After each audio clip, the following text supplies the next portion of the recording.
آپ صلی اللہ علیہ وسلم مکہ مکرمہ میں 53 سال پیدائش کے بعد 53 سال رہے. اور مکہ مکرمہ اللہ کا گھر ہے، بیت اللہ ہے، اور مکے کے کافروں نے آپ کو بہت ستایا اور آپ کے قتل کرنے کی اسکیمیں بنائی. تو آپ علیہ الصلوۃ والسلام کو اللہ تعالیٰ نے حکم دیا کہ آپ مکہ چھوڑ کر مدینہ منورہ چلے جائیں.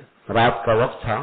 آپ صلی اللہ علیہ وسلم جب اپنے گھر سے نکلے تو آپ کا جو گھر تھا وہ صفا مروہ کے سامنے تھا. تو وہاں سے بیت اللہ نظر آتا تھا. صفا اس طرف ہے، مروہ اس طرف ہے، یہ بیچ میں جگہ تھی، وہاں گھر، وہاں سے بیت اللہ نظر آ رہا تھا. تو آپ جا رہے تھے اور مڑ مڑ کے بیت اللہ کو دیکھ رہے تھے اور رو رہے تھے.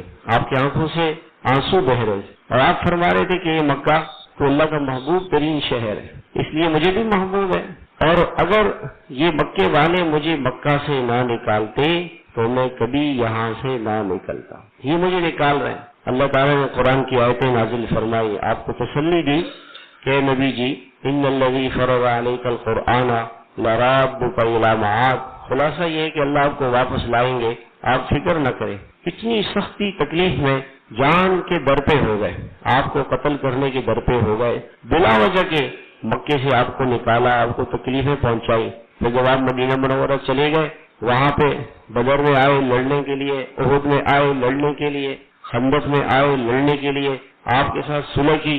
صلح بھی آپ کو دبا کے کی کہ جو ہم کہیں گے آپ کو وہ کہنا، وہ کرنا پڑے گا، آپ کو ہماری ہر بات ماننی پڑے گی. یہ ساری باتیں ہو گئی اور اس کے بعد صلح کی خلاف ورزی کی. پھر آپ علیہ الصلوۃ والسلام فتح مکہ ہوا. سن 8 ہجری میں مکہ فتح ہو گیا. جب مکہ فتح ہوا تو آپ صلی اللہ علیہ وسلم نے سارے کافروں کو جمع کیا کہ جی بتاؤ اب میں تمہارے ساتھ کیا کروں. ان جن لوگوں نے آپ کو 21 برس تکلیفیں پہنچائی. کتنے سال تکلیفیں پہنچائی؟ 21 سال آپ کو ستایا تھا. 21 سال. آپ بتائیں آپ نے ان کے ساتھ کیا فرمایا؟ آپ نے فرمایا لا تثریب علیکم الیوم، میں تم سے آج کچھ نہیں کہتا، اور میرے بھائی یوسف علیہ السلام نے جیسے اپنے بھائیوں کو معاف کر دیا، میں نے بھی تمہیں معاف کر دیا.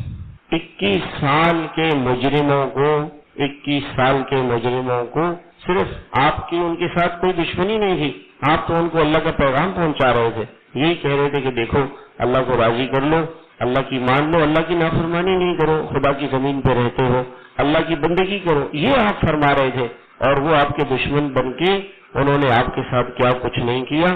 جب وہ سارے دشمن آپ کے قبضے میں آ گئے، آپ نے فرمایا کہ میں نے تم سب کو معاف کر دیا.